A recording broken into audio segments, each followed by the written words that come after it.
There are those moments that I go through where my parents think I'm insane. This is one of them. My mom always looks at this image and she's like, well, you're running towards that while everyone's running away. This was kind of on another really bad day where a 15-year-old Iraqi with Down syndrome was convinced, and we found this out later on, was convinced by Al-Qaeda to become a suicide bomber. This is in Kirkuk, and at the time there was no military presence whatsoever. I'm the only journalist there, I'm the only white guy, and this happened. My fixer, my translator, got injured in this attack. A bunch of militias started firing into the crowd because they thought they were under attack at the same time. I actually ended up dragging my translator to the hospital, but we lost the keys to the car during this whole event. And a doctor comes up and he's like, you have to leave. I was like, why? He's like, this is a Kurdish hospital. There's going to be a militia here, and if you're not Kurdish, they will take you outside in the street and they will kill you. And like, this is Jason Bourne to everyone over there. I can't hide it, right? I don't usually wear the baseball cap, but either way, it doesn't keep me incognito. I'm like a 6-foot-tall, bald white guy. Ruggedly handsome. And they're like, you need to go someplace else. Like, they'll kill you. I was like, what am I gonna do? Okay, I go out on the street, and it's like literally tumbleweeds going across. It's like a Sergio Lorraine kind of Western. I was like, ooh, everything's empty. They're like little Toyota pickup trucks going by with guys with guns. They actually do this really interesting thing where they use a hacksaw and just make holes in tops of cars, like BMWs, and then have a guy with a gun standing out on top of it, because they didn't have moonroofs. And so I run to another hospital, and there's a doctor there who speaks German. It was a Turkmen hospital.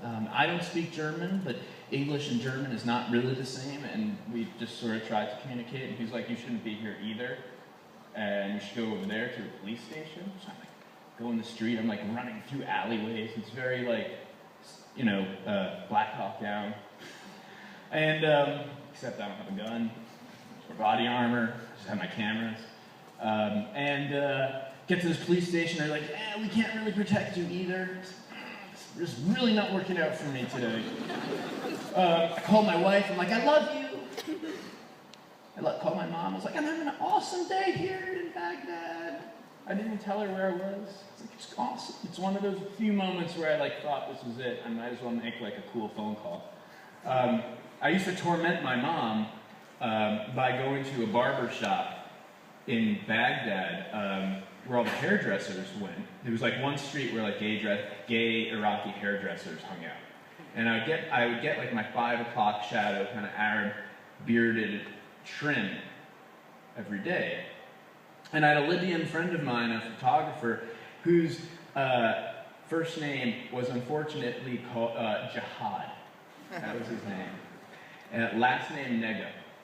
It's like 2 really bad names to have together. And as soon as the barber, who was like totally flamboyant gay, like not an insurgent, would be using a straight razor just to trim my neck, Jihad would take a picture.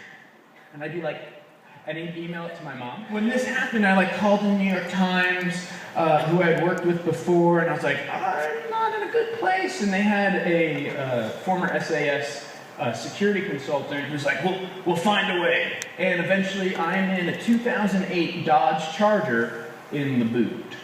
They were like, we don't really want you in the car itself, we'll just put you in the trunk.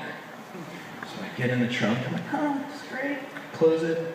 Drives me past 3 checkpoints, and all of a sudden the trunk pops open. I think I'm fucked. I'm on the side of the highway, and a police officer who had smuggled me out in this really nice car was like, okay, we're done now.